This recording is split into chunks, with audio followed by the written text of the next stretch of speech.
My name is Ethan Zuckerman. I direct the Center for Civic Media here at the MIT Media Lab.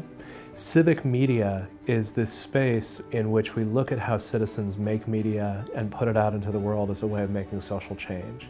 So what we really study here is how individuals, social movements, groups of people try to change the world, how they talk about what they do, and how making media and putting it out in the world is a way of trying to make social change. Over the last 10 years, what we've expected out of social media has changed pretty radically. If we go back towards the Arab Spring, we had this moment of enormous enthusiasm, and by the way, not necessarily misplaced. Facebook had an enormous amount to do with what happened in Tunisia and Egypt specifically. Since then, what we've basically learned is that social media is a very good tool for airing grievances and for building movements.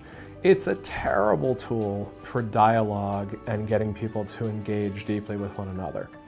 And so what we're now starting to find is in countries that are seeking change but not necessarily revolution, social media can actually be a really disruptive and really dangerous force. Everyone knows about things like Cambridge Analytica, where we've had really explicit attempts to influence public opinion. But increasingly, people are worried that social media, simply by itself, may be pushing us towards extremes, may be isolating us into ideological echo chambers, and that we might need a really different vision of social media if we're going to end up with social media that's healthy for democracies. The fact that we have very large companies sort of controlling platforms means that it's actually really hard to experiment and try different ways of interacting with one another. One of my favorite stories in this is a colleague, Wael Ghonim, who was very involved with the Arab Spring. He actually started the Facebook group that brought people out into Tahrir Square. After the Arab Spring, after the fall of the government, he ended up building a new sort of social network called Parleo, designed to get people to have really substantive discussions with one another.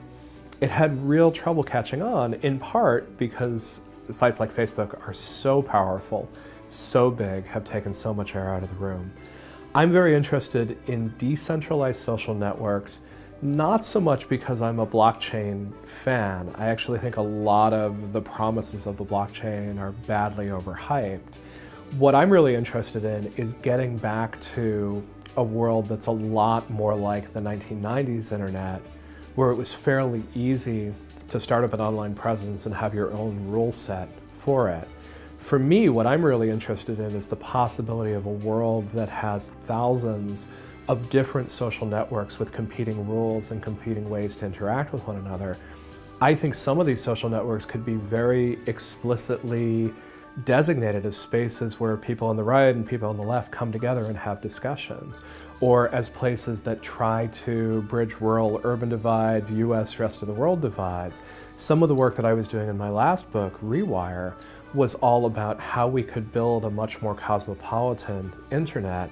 I think the answer now is probably to build an infrastructure, to build all sorts of different spaces where people can encounter each other under different rule sets with different motivations behind it.